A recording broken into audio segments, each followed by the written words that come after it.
flew from Jimmy Fallon to Winnipeg. So yeah, he's upgrading pretty quick. He's also been at Just for Laughs his first time in Winnipeg. Please welcome to the stage a very funny Mr. Josh Johnson.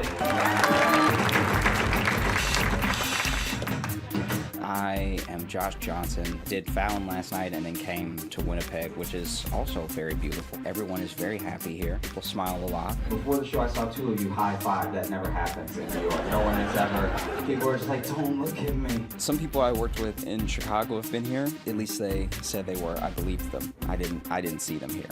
They loved it. Some New York people have said great things about the club. They're excited to come. People think you won't survive the cold. Have you ever had your life saved when the stakes were incredibly low? This is really my first time spending a weekend in Canada at a club, which is great. This place is awesome.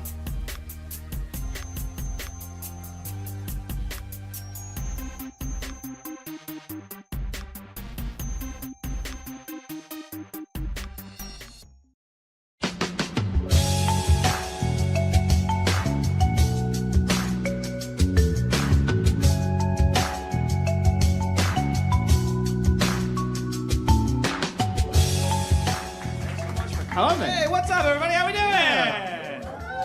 Yeah. It's late on a Wednesday and y'all don't give a fuck. Yeah. Unemployed audience. Yeah. Y'all really don't care. Like, it's like gonna be midnight by the time you get home. And Don't you tell were them that like, now. They're going to leave. No, they won't leave. They already bought the ticket. Oh, that's fair. They're gonna sit here and enjoy the show. By real quick, like round of applause, who listens to the Josh Johnson Show, the podcast?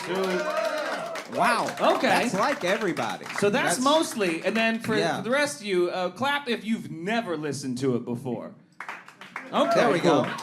It's Wow. hurtful that one of them is a very close friend of mine. That was Yeah. actually quite hurtful. He was the loudest clap. That's very hurtful. But it's good to know where we stand. Yeah, you because know what I last mean? time we did it last year, and we came out and started talking, and then we asked that question for who listened to the podcast, and most didn't clap. I'm like, okay, cool. I love knowing a room has no idea who the fuck I am. So I wanted to really, they knew him and not me. No, it happens. They know me, but they don't know that I do a podcast, which is what I actually spend most of my time doing. It's like it's like when someone gets to know you real well, but then they're like, "Oh, you like act?" And you're like, "Yeah, that's what I've been doing. How do you think I make money?" And then they're like, "I didn't ask questions." You're like, what the fuck? You don't know me at all, you know? Yeah. By the way, I know this goes without saying, but that's Josh Johnson right there. Make some noise for Josh Johnson. How you doing? This is also my co-host, fellow stand comedian, Logan Nielsen. Give it up for Logan. Hello. Make some noise again for Nico White, too. Thank you so much for coming out, man. Pleasure to be here with y'all. It's on Netflix, and you just released an album not too long ago, right? I just released an album. It's called Marcellus, Marscellus. If you think you like me, go check that out. I think you'll like it. Go check out his shit. Go check out shit.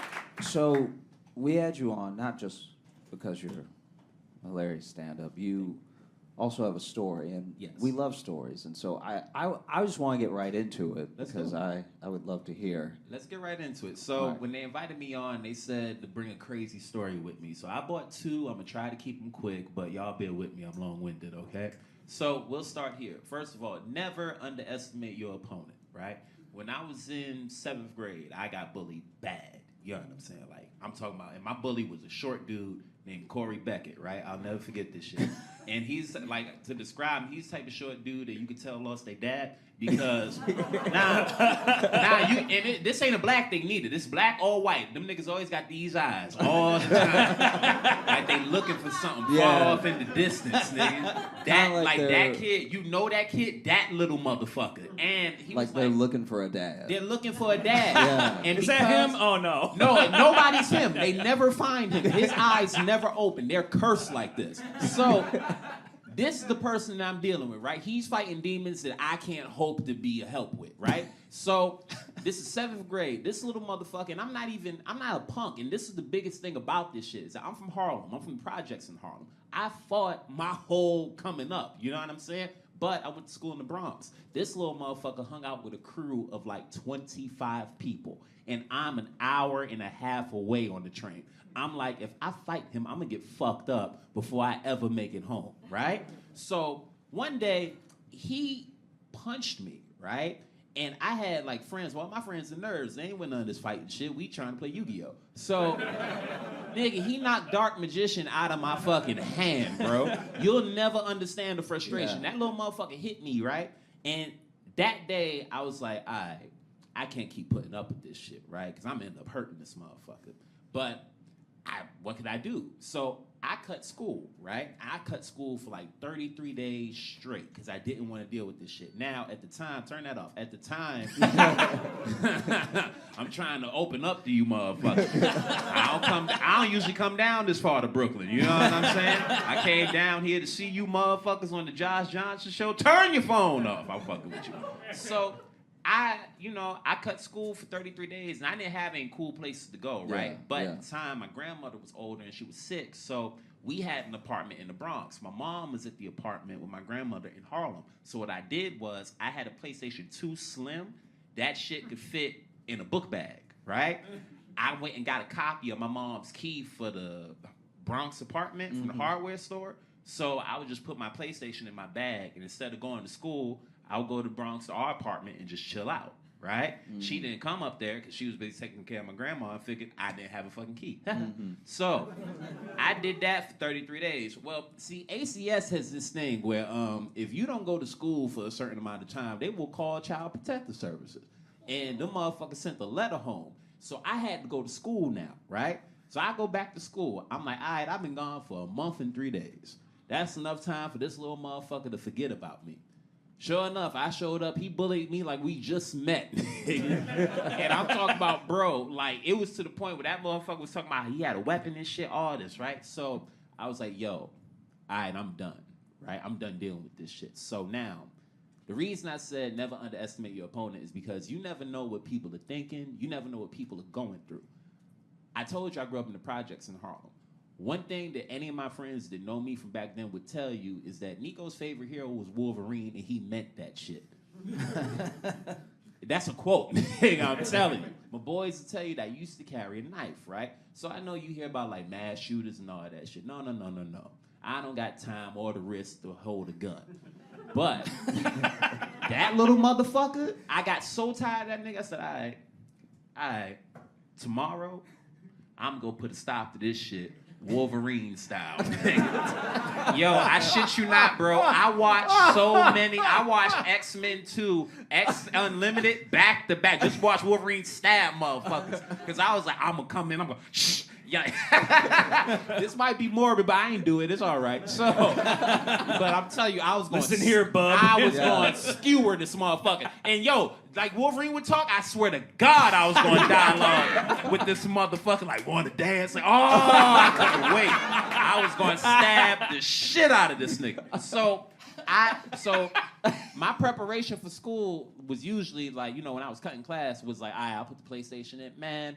I went and got the longest fucking butcher's knife in my grandma's house. Now, the butcher's knife was about the size of Corey. You know what I'm saying? And to this day, I hate short people because of this little motherfucker, bro. Like, you family. But, like, outside of that, man, if you any shorter than Josh Johnson, don't even fucking talk to me, bro. Don't talk to me. If you have children that ain't, like, taller than you, don't have them talk to me. Stay the fuck away from me. Could I ask what the logic behind you the butcher? can't say shit, white man. No. Okay. Now, I do feel blessed to be the line. yeah, man. Oh, so he can talk. Okay, that's all right. No, Now that's you fine. get the picture. Okay. I'm fucking with I'm you, also white man. editor I of the fucking show, so we'll see if this You gets can't in. edit this out live, nigga. I'm fucking with you, Logan. So, wait, Wolverine's real name Oh, is Logan. suddenly I'm fun to have in the story. Fuck yeah. Oh. So now, I put the knife in my bag, right? So the knife is so fucking long. I had an Adidas book bag, little drawstring shit, right? So the top of the knife, like the handle, was hanging off the top of the shit. And I was gonna kill this nigga. So I go up to school, right? So I go up to school and like my friends ain't really seen me in a minute. So everybody happy and shit. We talking on the line and I got that knife in my bag like I'm gonna kill this motherfucker. Poke that nigga. And look, I was gonna do it so cold because I was gonna do it and I was gonna leave. Like swear to God, I was gonna walk right up to him. I don't give a fuck people so. And I was gonna twist it. Oh, I was gonna twist it. I was gonna twist the shit out that night. Man, I get to school. And, you know, maybe it was meant for me not to do it so I could get here in front of you guys tonight. And I say that because as soon as I show up to school, we sitting out front, right? Yeah. And, you know, this 7th grade, so for that class, they was to have teachers come down if you got to school early enough. And we sitting there, and one of my friends goes, yeah, man, you know, they got metal detectors in there now. I said, what? He said, yeah, man, they got metal detectors in there now. I said, they detect metal? He was like, yeah. I was like, well, I'm gonna holler at y'all, man. I gotta go, right? So because I couldn't bring the knife and just kill this nigga, I decided not to go that day, right? But then as I was walking away, I was like, well, shit, I already came here, so I may as well go inside. So I went, stashed the knife somewhere or whatever, and I got in school. So now I'm sitting in school, and you know how your teacher send you to get something? Mm-hmm. So I go to the principal's office to get something, and they ask me what, you know, been keeping me from school so long. I'm making up some lie. And then they said, you know, we had to have metal detectors put into the school because Mr. Bastian, I'll never forget it, motherfucker said, because there's another kid in the school named Dante that showed up with a gun to shoot the motherfucker that I was gonna stab.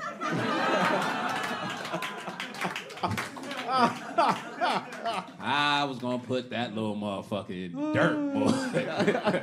But thankfully, none of that happened, and I get to be here with y'all. Yeah. So that's one of my stories. Give it up for Nico. Yeah. Yeah. God damn. Wow. Yeah. You gotta be a real bastard to be stabbed or shot, depending on the person. Yeah. That's somebody who, especially since you said he was short, Yeah. it's like a classic bully, too. Because you know those bullies that are short, but then they got 2 big friends? Mm-hmm. Yeah! But then you wonder why the big friends are listening to them. You're like, you're big enough to kill him. Napoleon, bro. Yeah. It also shows his ability to multitask because he bullied 2 kids enough for them to want to murder him the same day. Yeah. So that means he was really equally fucking with these 2 kids that they were just like, today's the day in unison. Like that's...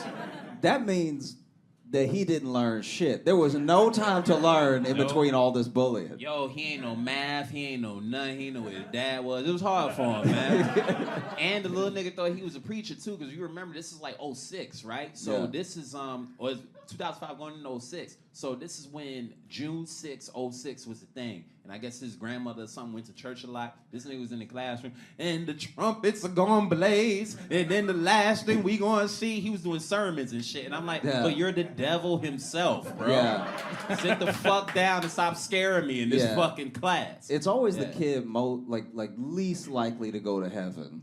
Boom. I wonder if he dead yet. Does he not have Facebook? I wouldn't look up that shit. I'm Josh. You don't know, bro. I like people like that. Yeah. I'm all for growing and like surpassing things. With you, but man, him. Hey, I don't wish bad on nobody. But man, I don't wish no good on that motherfucker.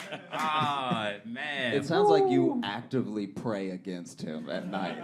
You know what? I wouldn't actively pray against nobody. Because God would tell me, you know, I'm from one of those families. But if anybody ever, like, I don't know how long it takes prayers to get answered. But if, you know, if them shits got to go to a certain part of the universe, I prayed a long time ago. So we'll see. We'll see what happens in the next couple of years. That motherfucker get into like a car accident and it combust. That was all me. Like if he passed on some X-Men shit, that was all me. I love when our podcast becomes evidence. Yeah. Always makes me happy knowing that this will be feel like played in he's front of towing court. the line though. It's like it's really on the line, you know? It's really like, on fate if we be honest. because you really can't prosecute prayer, you know? Like that's one of those things where you're like, I very much hoped this would happen, but I was not there, Your Honor. You know what though? I shouldn't put that energy out there. I really don't hope anything happens to him. I hope wherever he is, he's free, he's safe, and I hope he found his pops, man.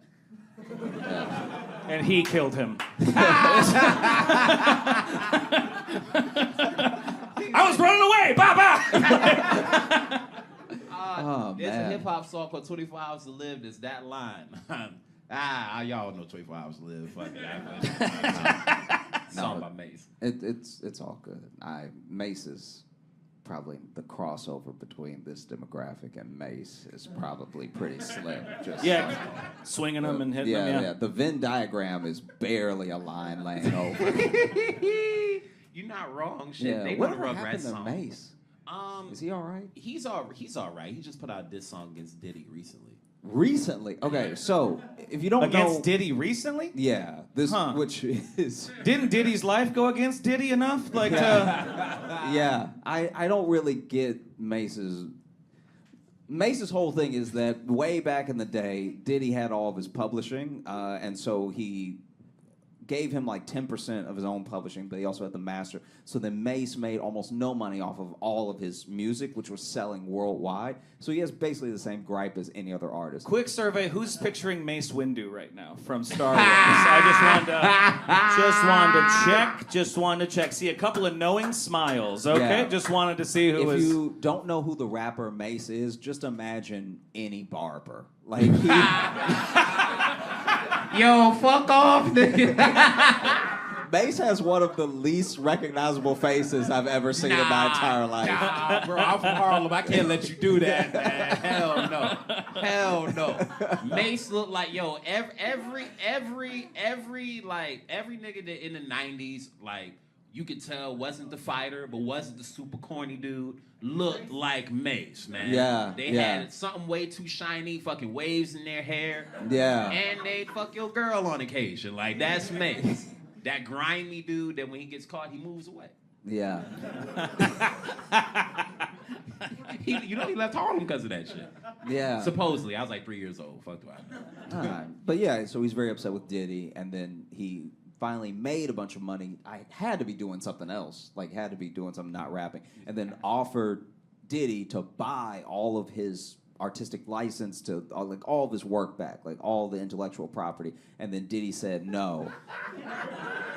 And then and that was last year, and he did this whole tweet about it, explaining everything, and how the record contract that he signed was horrible and exploitive. And then this year, in the music industry? Yeah. What? I can't think, if you need any insight on Mace's career, the lateness with which he has done this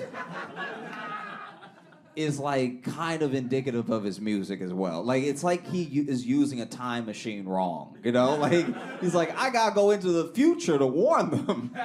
It's like, oh no, that's not how it works. You're supposed to go back and, all right. Family, thank y'all so much for letting me spend some time with Thank you, you, Josh. Josh. It was Yeah. a pleasure. Yeah, thank you Thanks so much. much. Make some noise for Nico White, please. Make some noise for your host. Thank you, man. Thank you. Yeah, it's. You want to scoot over a little bit so now we're just not weirdly just you and me over yeah, here? I can scoot over a touch. There we go. This week has been a bit wild for me because Oh, now I'm far from my drink. I did have it to to be very yourself. careful with this table. How full is it? Oh, okay. The week has been wild because I don't know if anybody else saw this, but Uber Pool is back. It's called Uber Share now. It's under a different banner. It's called Uber Share because, like I was saying before, with the evil of a corporate mind, they have brought back Uber Pool. But back in the day, Uber Pool used to just let you have the price for the pool, and then if no one else hopped in the pool, you would just get that price because you were willing to be taken out of your way. Now, with Uber Share, it seems, I don't know if I have this right, but it seems that you're really just getting an Uber X, and the price only goes down if someone else gets picked up, which is not up to you, right? So you could pay full price and just make it home with a regular ride, Okay. or you could get 20% off because other people got picked up. What a shitty lottery. Yeah. Yeah. It's going to be I hope someone gets in this car. That sucks. I really hope I get taken out of my way from home and someone coughs all over me. That would be the dream. And so for $2. for two I hope I saved $2 to catch something. That's what for almost no difference. And so basically I was taking an Uber Share because I was nostalgic. of the time before COVID when strangers would ride in cars together and ignore each other. And so I take this Uber share, and we're doing pretty good. It looks like I'm not going to get the discount, you know? Getting almost all the way to the bridge. I was at the stand. I'm getting back to Brooklyn, where I live. And before we get there, the driver turns around, and he's like, hey, are you picking up a friend or something? It just changed the thing on me. Like, is this you?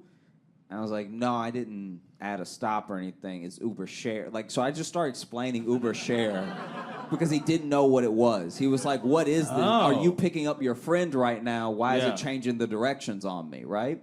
And, like, his English is good, but I'm trying to make sure I'm being His very English clear. is good, but the concept is stupid. So it's like, That's what I'm saying. That's kind of what I'm saying. It's like Yeah. the concept is so dumb that I'm like, I need to explain this so clearly because there's no language barrier here, sir. And I'm sure this doesn't make he's even sense. probably just like, I must be missing something. Yeah. Here. I must be. And so there must be a term I don't know. I like fully explain it of just like it's back like because he hasn't been driving for Uber that long, so he doesn't remember pool. So then I had to explain pool and then share, and then and this is all while we're driving. He's looking at me too much because he really wants to, instead of just using the mirror to look up at me from the mirror and in front, he's fully turning around. Oh, that's good. At times where we're not at the red yet. Like he'll see it turn red and be like, so what were you saying? And so that's happening. And then we finally stop. We get to this cross section for the pickup, and this always happens. It happened with pool. It happens with share. It's going to continue happening. But the person opens the door on my side. And anytime that happens, it's so little. It's not worth getting upset about. But what's so annoying about people that you share an Uber with is they will just really want to get in from the side of the door that they open. And so then you have to move, but you're like, you didn't look. You also ordered this thing and didn't look to see if they anybody probably else thought was there already was in. like, surely no one will be in this, and then okay. That's what I'm thinking. Yeah, exactly. They maybe also didn't know. So then my man opens the door, and he's standing there with a woman behind him, and he's like, for Miguel? And I was like, yeah. And he's like, oh, so you get... Your name's Miguel too? And I'm like, yeah, and then he's kind of just, he feels like he's opened the door for me, he's waiting for me to get out, but I'm just sitting there. And then he's like, for Miguel. And I was like, yeah, but it's a Uber share. He's like, I order Uber X. And I was like, yeah, but you ordered Uber X share. See, it's confusing because they kept the X in there. And then the driver joins in where he's like, yes, they kept the X in there. So it's actually... So now both of us are explaining this to him and his date who are standing outside of the car. And finally, he's like taking it all in. And he turns to her and he's like, I thought it was an Uber X. Like, because it's so clear that they're on a date. Just like their body language. And then he looks at me, he's like, would you mind sitting in the front?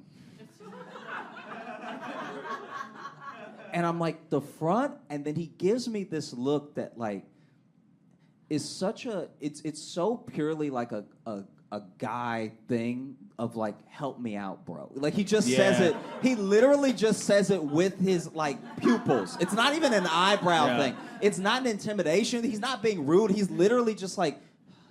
Like, it's like...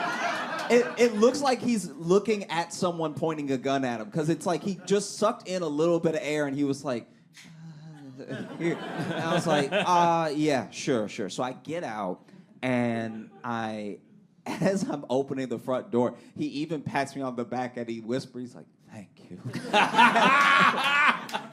And so then they get in the back and I'm sitting in the front and I'm on my phone anyway, so I really don't care. I'm not like stressing it at all or anything. But as soon as they start talking, the nosy bitch in me comes out. And so I immediately hit pause on the music that I'm listening to. Oh, because for sure. it's like, it's so clearly a first date. And I can't tell if they're still on the date. Like when they get in the car, I can't tell if they're heading somewhere, like he's picking her up. Oh, that's the start. That's a rough start. Yeah, that's I can't a rough tell. start. I couldn't tell at the time if he was picking her up or if they're leaving a restaurant because it was in Right. a part of the city where there's just lots of apartments over restaurants. Yeah. Right. Because if it's the start, she's already thinking now, like, well, I'm at least paying half. Yeah. You know, yeah. And then it which really this is cracked me Dutch up as at well. best. It also cracked me up so much because my man it says it again at some point in the conversation. I have where money! It's like, what? No, he's literally just floundering at one point, and he's like, I thought it was an Uber X. Like he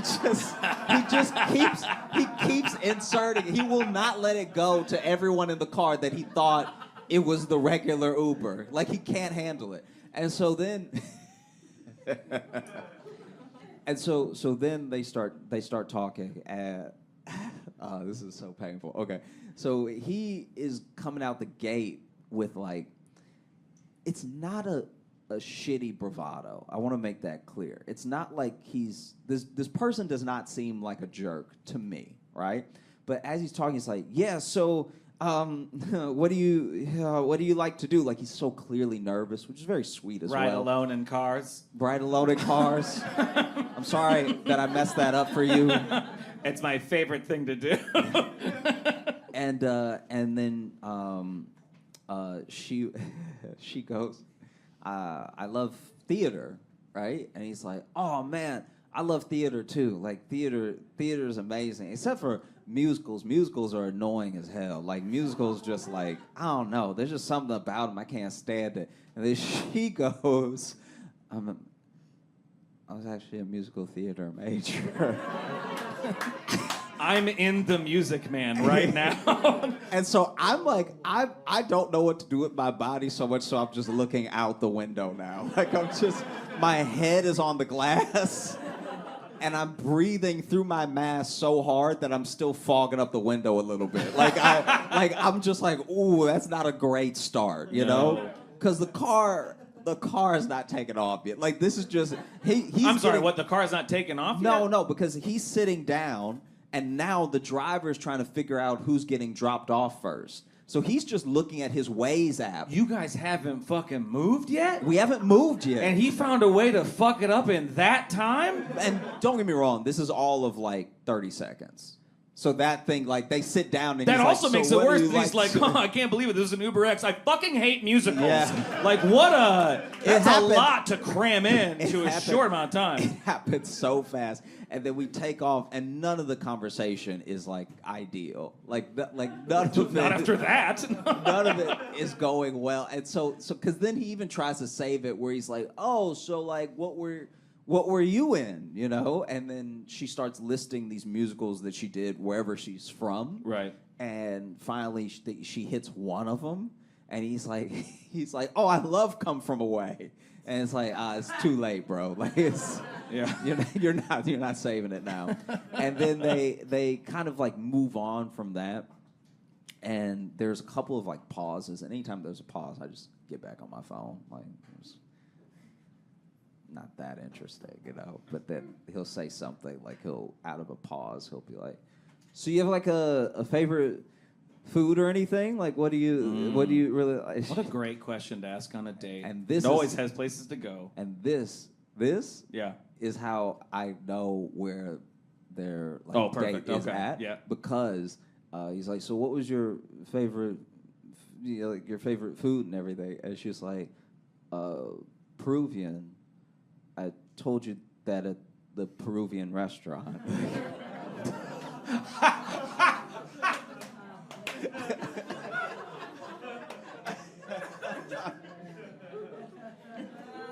And at this point, I can't even breathe. Like I'm like so stressed out for this man and this woman in the back that I'm like genuinely in my head. I'm like, I should be back there. Like that would have broken up the tension. If I was even sitting in between them, that would be better than what's happening right now. Like he's just been left to his own devices, and it is fucking his world up. Okay.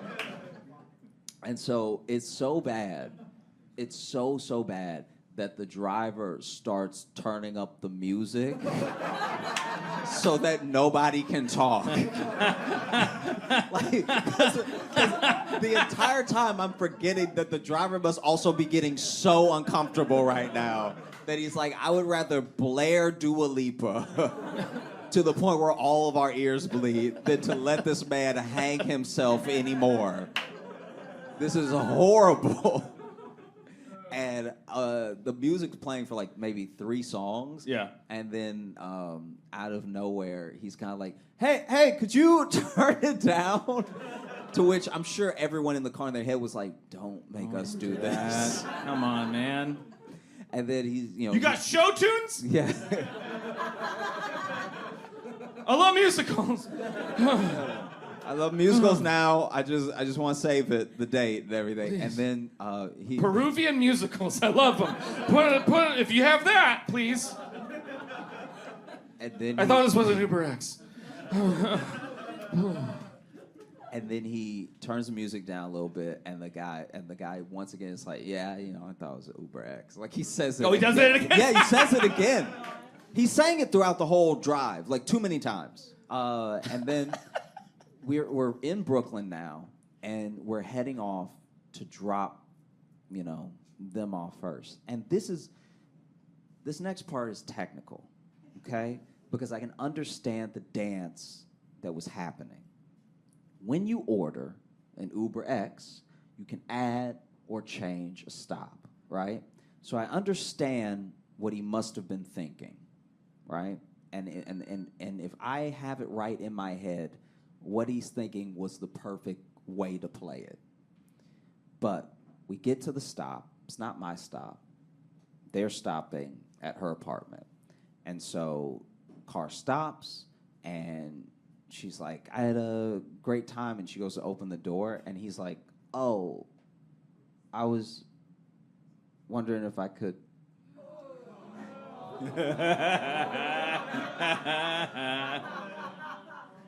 If I could, come up, we hang out a little bit more. And then she goes, oh, I had a great time and everything, but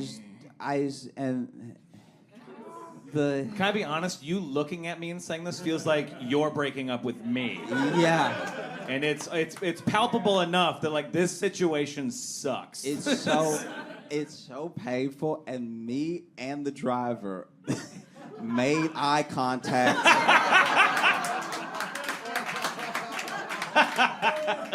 Out of the side of our eyes, because we were like, oh. And then he was like, hey, yeah, I'm not, like, I don't want to be weird or anything. It's just I love you. Oh, shit. It's just when I put the address in,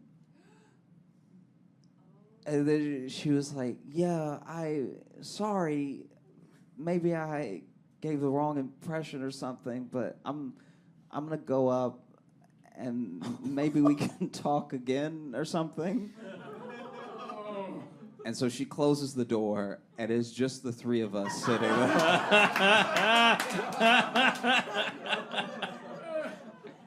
And so he's like,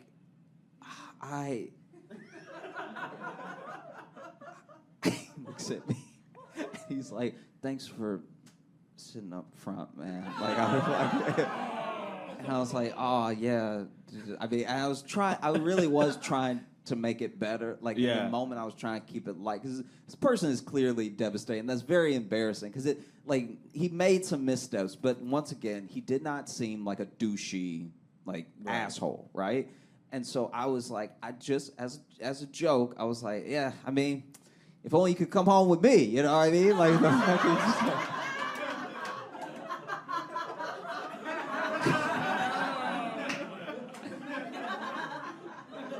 and then that is not what you said. Yeah. And then he opened the door, and to himself goes, I thought it was an Uber X. Well, that's better than can I? Yeah. But yeah, it was rough. And then I didn't know what to do, so I just stayed in the front with the driver for the rest of the time. And we were both just airing it out. Like, we were both just you guys just talk about it Yeah, then? we talked about it. Absolutely How you could did. we not talk about it? I know, yeah. He was like, I couldn't believe, and I was like, when he sat down. Because the reason that I bring up the dance is that he is like trying to, I guess, I'm assuming, like, pay for things, show his interest and everything on the date, right? And so he's getting the Uber back to her apartment. And she also knows he's getting the Uber to her apartment. She's not like wondering where they're going. You know what I mean? Like That's a whole different problem on a date. No, but you know what I mean? Like it's like if Take me to question mark. if the date is over and your date's ordering the Uber Yeah. and they put your address, you know that they're getting the Uber for your place. You know what I mean? Right, but right. when it's an Uber X, you can add a stop, which means if she didn't want him to come up, he can now just add a stop to his apartment and head home. But because it's Uber share, you can't do that. So we drove off from him just sort of standing on the sidewalk.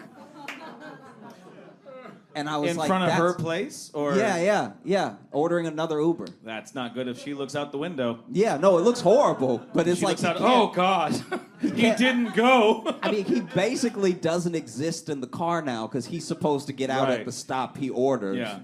And so you can't add a stop, and so what a shame. Yeah. No, it is. It's just sad because if it was an X, he could be like, "Oh, okay, I read it wrong. Let me add a stop," and then he goes Right, home. right, yeah. But now he has to get out. He can't come to my place, Right. and he's not. Even though you invited him. Yeah, even though I invited him, but he's not. He could have. But he's not supposed to be in the Right, the right. car anymore, so he has to get out. And so yeah, but then the driver and I were just like, oh. Then the driver was also like, the driver was also like, when you're on a date, just say nothing. And I was like, wow, that is in a weird way better advice. like, I mean, like I understand what he was trying to say, where he was Right. like, man, in this whole situation, I would have just said nothing in the car. or at least not have such hard opinions. Like that's the thing too. Yeah. It's just like, oh, musicals. I fucking hate those. Oh, what? Like don't Yeah, don't yeah. come out the gate. You got to be kind of in the gray area until you know. But it's especially too like, I'm not saying he's trash or anything, but he's clearly has wild misguided confidence.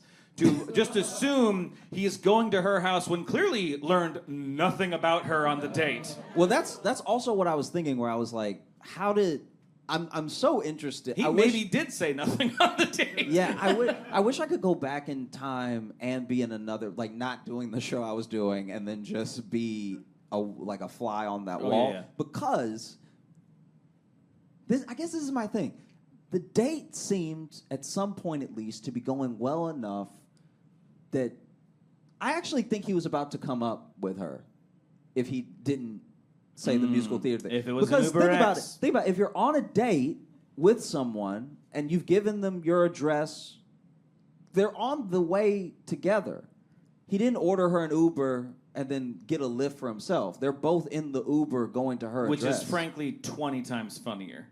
That on the ride to her apartment That's what I'm saying. is where he fucked it up. That's what I'm saying. That's so much funnier. That has to be what happened. If she's just like, I like him a lot, and you know what? I Yeah. never do this. I'm but not- I'm gonna invite him up, and like, there's another guy here, huh? There's another guy here, and I hate what you do. Does that make sense? What I'm saying? They were definitely about. He messed it up at like the 90%. He was so close. Oh yeah, no, yeah. What a shame. So then, a different time now. We're talking about pre-pandemic, when I took one of my favorite Uber pools. So people, especially in LA, would give me trouble all the time. They would always like make fun of me for taking Uber pools all the time because I would leave early.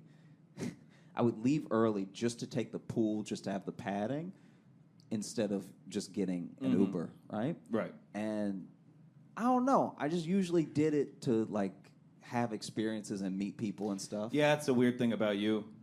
Well, I'm just saying it was like No one else here relates to that. All right. might take him because I like making friends. Like that's it's. Yeah. Now it's like if the $2 off is not guaranteed, but never fucking doing that. I'm never. Sure. I get. This is my thing though. So there was this one time, and it just felt it felt very special. Like I think the word might be serendipity. There was a time where I was taking an Uber pool after a show to get home, and I get in the car, and we immediately get the name and where they are, right? And so the guy drives there. It's actually pretty close, like 5 minutes away, and he drives there, and he's circling the block, and then he finally just stops. He starts calling them. Every time he calls them, they pick up, and you can hear a bunch of noise, but you can't actually hear them. And so he calls like 3 times, and then he circles the block one more time. But now it's getting to the point where he's tried to pick them up longer than I've been in the car, you know? Because this is also, because back in the days of like pool, they hadn't solidified how long drivers were supposed to wait yet. I like that you keep saying it like it's been 30 years. Like, Yeah, back when we could pool. yeah, I'm just saying for context, they've changed the app a lot in the time between. So yeah, no one knows they're taking them now. Yeah. Even the driver. No, it's chaos. And so it got to the point where I was like, you know you can move on if you don't. Like, if they're just not going to come, like, we should probably go. He's like, you're not my fucking boss. Yeah. I mean, I work for you. I'm not even telling him in a way of, like, can we hurry it up? Because he's the one getting frustrated. I'm just like, hey, you've done everything that you could. You know, you called 3 times. Right. You've driven around the block several times. Mm-hmm. I have been in the car for like 7 minutes, just us, and you've been trying to pick them up for like 8. So this is wild, you know? Yeah. And also the drivers will get penalized for like canceling rides and stuff. So he didn't want to cancel on them, and there's no like distinction in the app for how long you should wait. Right. And so finally he drives off, just cancels on them, keeps going. We get about maybe 2 minutes away, and we get pinged again for another pickup, and it's the same guy. It's the very same guy, and he's in a slightly different location. So he's like a couple blocks like west of where he was supposed to be. And he got scared. He thought a car was chasing him. Yeah. Oh, no! Why won't they leave me alone? And so this time we picked them up easily. They're like right on the corner, and it's a couple, this guy and this woman, and they get in the car and they're next to me, and it is amazing. They're very drunk. They're the best way to put it is that they're deeply drunk. Like I don't even know how I you fucking get it. hate musicals. Yeah. Do you like food? I like what we just had. They are so drunk, and they are going at it in a way that is so funny, where they are arguing. Okay, but it's like like going at it could mean 2 different things. Yeah. But it's like at first I thought they were arguing for real, and it's not. They're like playfully roasting each other. Okay. But they're very drunk, and they're taking it way too far. Like so this dude, and I can tell from them walking to the car that this dude has a little bit of a limp, right? And she lays into it hard. Like she's drunkenly like, you should probably have like a cane or something. Like, Jesus. It's like relentless, okay? And it's actually, a lot of it is actually pretty funny. Where she was like, if I pull on your right leg hard enough, will it be the same size as your left? Like it was just like, it was like nonstop, right? And then it's to the point where I think he's gonna get upset, you know, and he's not. He's just like laughing, and he's like, oh, you know, my leg been like this from childhood. And I'm like, he's actually making it worse when he describes it, but then she doesn't really connect with it in that drunk way, so she just keeps going. So she's like, well, did you like step on your first step when you were little and then just walked away? Like, did you not couldn't even it out? And then he finally goes, he's like, how about we leave my legs alone for a second, talk about your fucked up ass teeth. And he lays into her teeth hard. She's like, and it's funny because they're both laughing. It's like at no point, it's so tense. Like the driver and I are trying not to laugh because we're like, any minute now, one of them is gonna go too far, right?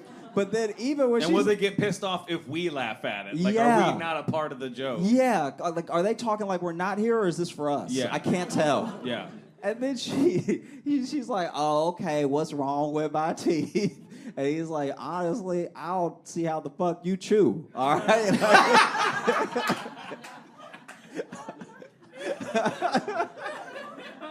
I made you a sandwich yesterday, and your bite mark looked like a boot print.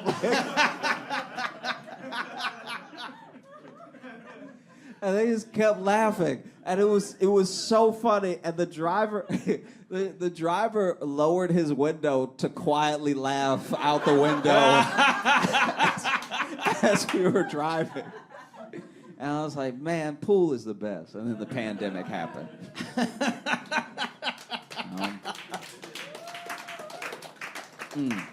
So we've only got a little bit of time left, but should we open up the mailbag quick? Yeah, they like it. There we go. All right, so I definitely want to at least get this one in here because this one is from Ray, who I believe is here. Ray, you here?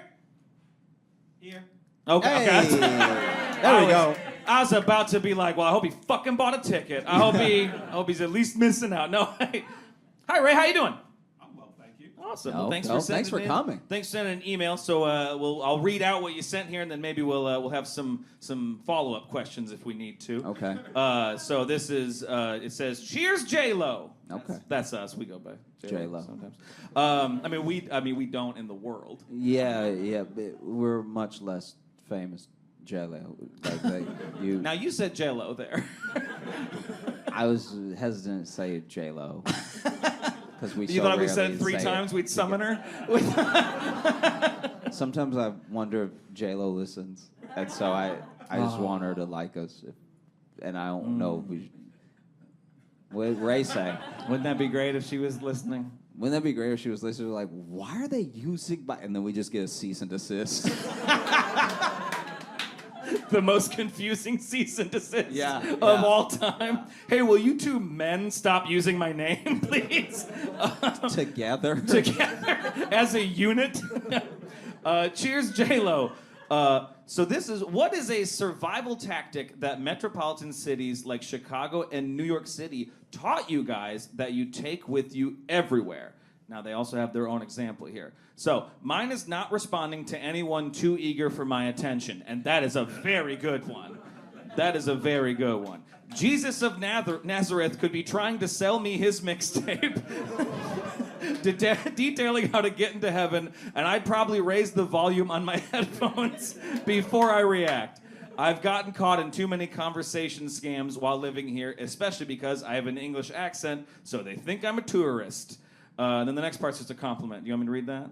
Just kind of for us. I guess so, to get the full all right experience. Because Raven wrote this next part. He doesn't have to be read, but I don't really care. I just wanted to show appreciation for you guys. And I'm like, well, I'm a big enough narcissist to make them listen to it. Just wanted to take a moment to say I genuinely appreciate the work you guys do. I subscribe to the Patreon and listen weekly because of the genuine authenticity you guys have just talking about life and Josh's addiction to living a cartoon lifestyle. I like the concept that you're addicted to it. Yeah. Like you can't get enough of it. Like if I was just I'm trying to just stay inside. If I was at home reading a book and then I know where I'm like, nah, I need a fix. I'm gonna go slip on some shit. Your shows help me through bad times and make the good times even better. Just a reminder that what you do has a positive and powerful impact, and both of you are appreciated by myself and by many others. I wish you guys all the success and happiness you desire. Thank you so much, Ray. We appreciate that. Thank you. That is a great question, though. What is a survival tactic you take with you other places? As far as Ray, I can't see you. Are you black? Yes. Okay. All right. So this is for us. So I'll go. I found that in the city, when you're walking the city, this is already piggybacking off what you do, but I found that there's a different type of interaction you're about to have by how many times the person trying to get your attention calls you brother. Okay? First brother is just another black guy, right? Hey, brother, need something. What's the time? Whatever, right? Hey, brother, that is a little bit more precarious. Like that one, you might want to just turn up the volume like you do. Hey, brother, that is where you run. That is...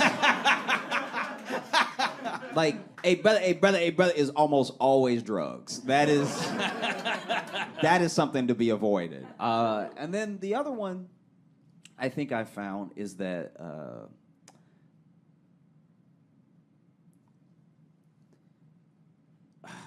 you should always, like, turn your Wi-Fi off if you're underground, because when it's fighting to find a connection, it's draining your battery.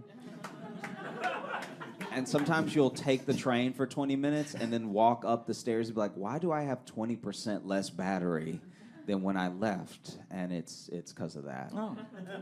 Yeah.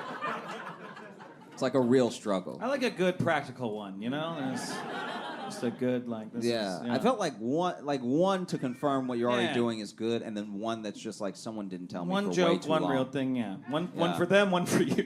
Yeah. Yeah. Yeah. What about you? One for me that I actually just utilized recently. It goes with people talking to you too. That if someone comes up and is clearly like trying to fuck with you, like they ask you a question to like trap you into like an answer one way or the other because they're gonna roast you or something like that, is if you give the most confusing answer possible, they don't know what to do next. This happened to me recently. I was in New York with my friend who doesn't listen to the show, and or in New York, I just said in Central Park. That one. I'm in New York now. God damn it. I live Midwest. And, but we're sitting there, and this group of young men walk by, and one of them just looks at me, and it's very clearly like he's setting me up to like dunk on me in front of his friends. Because he just goes like, hey, you guys like pussy? And it's how he said it, and it very much had like everyone's like, what's he gonna say? And I just said, little bit. Which was great because then he went, and then all of his friends laughed at him because I didn't take the bait. And Yeah. I use that in Chicago a lot too. People try to fuck with you, and then you just give them an answer and they go, I don't even, whatever. And then they just Yeah. walk away. Then they're disappointed. Yeah. I think the last one I'll impart to you is this is very specific of cities. This one is actually like just a Chicago, New York, probably Seattle and Portland have train system. Anywhere with a train system, if a train car is empty, leave it empty. Because there's a reason that in a city with millions of people, no one Especially wants here. that car. Especially here. So sometimes it's poop. Sometimes it is poop. Sometimes it's poop. But every once in a while, it's a person. Every once in a while, it's a person so And they are crazy. pooping. Yeah. So crazy that everyone was like, I don't know if I need this in my life. And they decided to get off, and there wasn't time to warn you, so then you get on, and then the doors close, and for at least one stop, you're a hostage. I'll do one more email and then we can get out of here because we're almost out of time. Let's real quick and just thank everybody for coming out tonight. Thank you guys all so much for hanging out with us. This has been great. Late on a Wednesday. So this one is from Anissa. I don't think they're here. This was just sent separately. You here? Yeah, I thought so. This is just this one caught my eye, and I thought this would be a good one to just read with the group here. So the title of this one just says, "I was reminded of my dead gerbil." I So don't great really title. know what we did. I think but it's yeah. a great start. If it's just our show, that would be a Yeah. bummer. Yeah. That would be a real That's bummer. what I was saying. I was like, Yeah. oh man, does this just... Listening to your show reminds me of the dying screams of a rodent. Anyway, now that I've bummed him out. Hey guys, I'm currently getting up to date on the podcast. I'm on episode 50, but with the way I've been listening, I'll likely be caught up quickly. Anyway, in that episode, Logan talked about his dead hamster found behind a fake fireplace after escaping, and Josh displayed ... a ton of displeasure. It reminds me of my two gerbils. To remind anybody who maybe either hasn't listened to that episode in a while or you haven't listened to it, We had a hamster and it escaped, and we had a fake fireplace where it was just a light bulb in fake plastic wood or whatever. And then we found the hamster when we smelled it. And just to word it quickly, but reminded me of my 2 gerbils. One of them was named Gino. Unfortunately, also great name for a gerbil. Yeah. Gino is a great gerbil name. Yeah, any alliteration you can get with an animal is probably Gino gonna the be- gerbil? Yeah. Come on. Yeah. Unfortunately, they both escaped one day, as small animals like that are to do, and for days we could not find Gino specifically. Well, my mother had a pallet bed at the time, and one pallet would lift slightly until you laid on it. Well, yep. Figured I'd pause, just let everyone catch up for a second. You may know where this goes, is what the email says.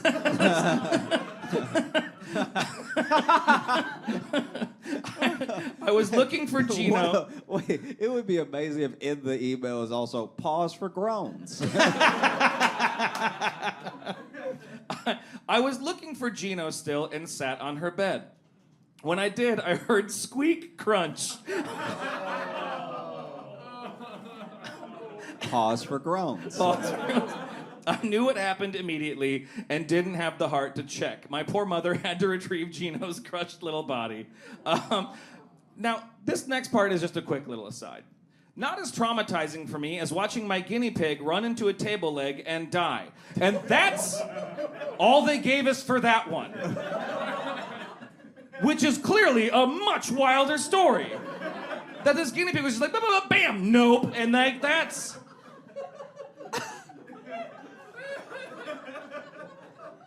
The guinea pig concussed itself to death. The guinea pig did a full Fast and Furious on itself. Sorry to tell you such awful, awful things, but I love this sentence. Sorry to tell you such awful, awful things, but if I have to suffer, so must everyone else. I love the show. You both are great. I love that the origin story of that villain is that their guinea pig ran into a table leg and died. And then they were like, everyone in the world will feel this. I must destroy all tables. Oh, man. I cannot thank all of you enough for being here. This has been absolutely Thank incredible. you guys so much. Thank you all for coming out. Thank you all for listening. Make some noise for Nico White again. I know he's not here, but go and make some noise for our guest. Yeah. Thank you so much for Union Hall for having us and everybody that set Everyone this in up. the back, make a bunch of noise Thank for everyone you who so works much. at Union Hall. We were lucky to do it last year. We're lucky to do it this year. We're going to be around hanging out a little bit. So Yeah. We'll see you out there. Thank you all so much. Thank again. you guys Have a so much for wonderful coming night. out. Appreciate you.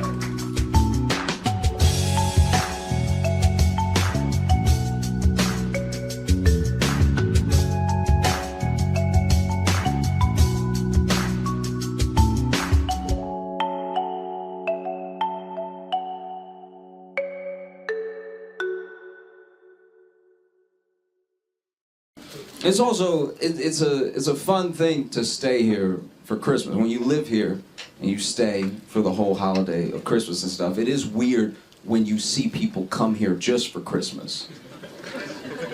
I don't know, I'm not gonna lie. I get that it's like a magical New York Christmas. I understand we have a very big tree. I get it. But underneath all that, we're still just New York. You know what I mean? I know the lights are very pretty, but underneath those lights is just regular New York. It's still rats playing dice games, shanking each other when they go sideways. It's very jarring, you know? I don't know. And it's interesting because so much of Christmas is for kids. It's specifically for kids to enjoy, you know? And it's weird because we spend the entire season of Christmas telling kids to do the opposite of what we tell them to do all year. All year we're like, don't talk to strangers. Don't you dare talk to a stranger. If a stranger even approach you, you yell stranger danger. You let them know that they're a stranger to you. And then for the whole month of December, we're like, yeah, go sit in that old motherfucker's lap. No, it's fine. Go. We make them. They don't want to do it sometimes. We're like, no, sit in his, so I can take the picture. Sit in his lap. Be still. Jeez. You know, it's harrowing. I knew a guy one time. Okay, this should make me laugh the way it does. But all right, I used to work with a dude, and he would do part-time work as a Santa, but he was a black Santa. It just made me laugh how people would get to the mall and then they see him and they want to be cool about it. They try so hard to be cool, but they'd also be like, so is there another mall close by? I've always felt like there's a lot of stuff around Christmas that I'm bad at, though. Like, I'm bad at wrapping gifts. I'm horrible at it in a way that's demoralizing. You know what I mean? Like, there's no quicker way when you give a gift to look like you can't read than to wrap it poorly. I'll even watch the YouTube video and I'll do all the steps with them, and I feel like there's steps they're not recorded, because then when they get done, they have a perfectly wrapped box, and I got a hexagon that looks terrible. It doesn't matter the gift. You could give the most beautiful gift. You could give someone a golden necklace for Christmas, and if you wrap it bad enough, it's gonna look like you stole it. Like, it's horrible. I use too much tape. I use too much wrapping paper, so all my gifts look like hostages. Like, they're just extra wrapped up, like, It's horrible. I try to give myself, myself gifts sometimes, because I haven't always got the best gifts. There was one year where I'm pretty positive my dad forgot Christmas. Like, don't feel bad, I'm an adult. Just roll with me for the story, okay? So basically, I'm pretty sure he was coming to visit me, and I think he just slid everything that was on his kitchen counter into a bag. Because when he brought me these gifts, they didn't make any sense individually or all together. This was one of the craziest Christmas. Okay, so I'm little, right? And so this man gave me one AA battery. Like, I don't know what I'm supposed to do with this at all. So I even asked him, like, so what was the purpose of, and then my dad goes, in life, and I know y'all know my dad, but anytime my dad just started a sentence with, in life, he didn't know what else he was about to say. That was to buy himself some time. So then he was like, in life, you gotta remember who's in charge, so I gave you that battery as a reminder, so you in charge of your life. I'm 11, so you in charge of your life, And I was like, well, most things take 2 AA batteries. And he was like, no, that's part of the lesson, because in life, I can get you started, but I can't always get you there. I was like, all right. What's wrong with this man? This dude got me a keychain. Not a Batman keychain, not a Power Ranger keychain. He just got me the ring. Just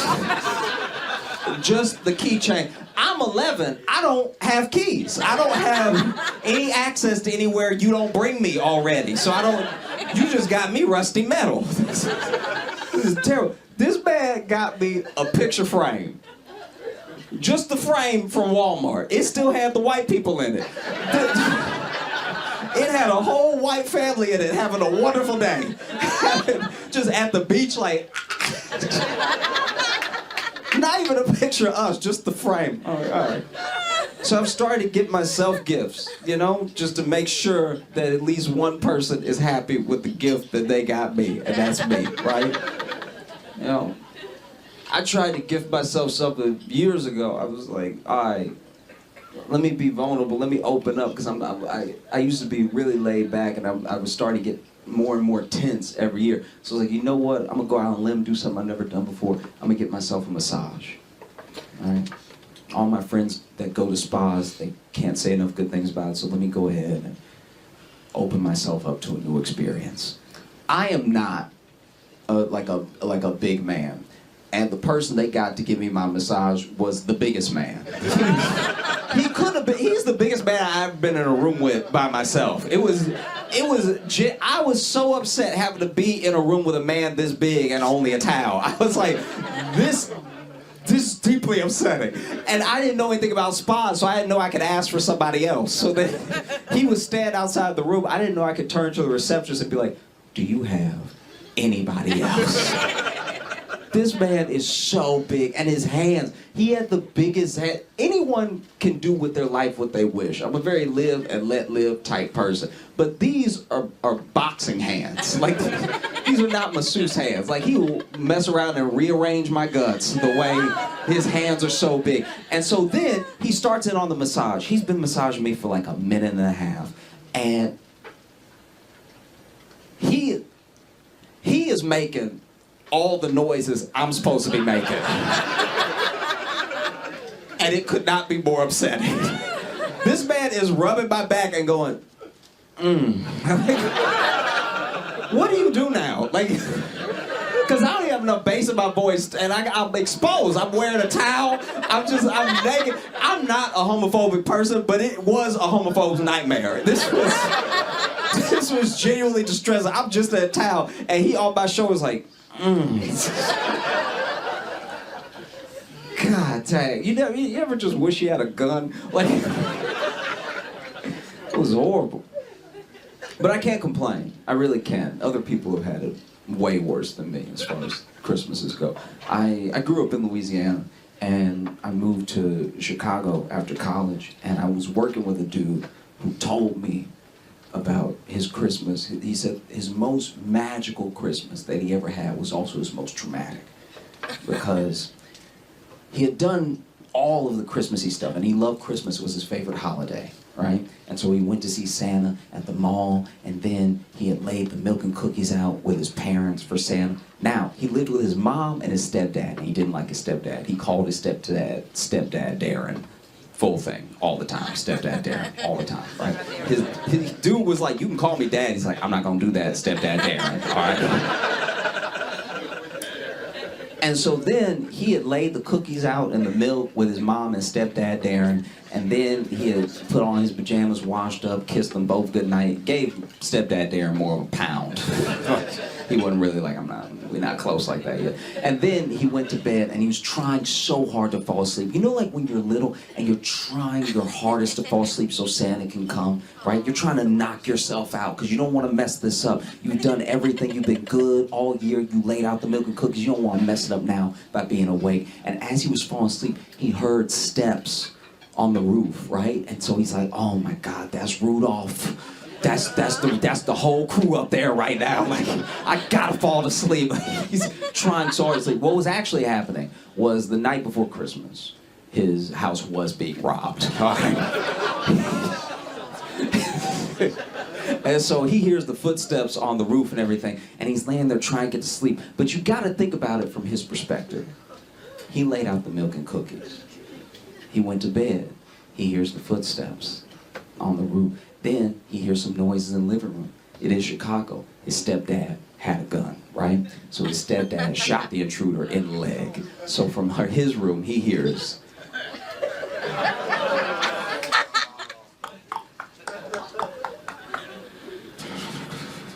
Bam! Ah! Now, in his 9-year-old mind, he's just thinking about his stepdad having the gun. He's like, this dumbass done shot Santa. I'm not getting nothing for Christmas. This is bullshit. And I don't know what's more traumatic, what he thought happened or what they did next. Because then stepdad Darren is like, okay, this kid already hates me. And now he thinks that I shot Santa. So then he convinced my buddy's mom to let him show the dude in the living room bleeding, right? So then he's like, no, buddy, I didn't shoot Santa. He's like, yeah, you shot Santa. I heard the gunshot. You shot Santa. And he's like, no, look. And then he opened the door, and there's just a man in the living room holding his thigh, like, ow, ow.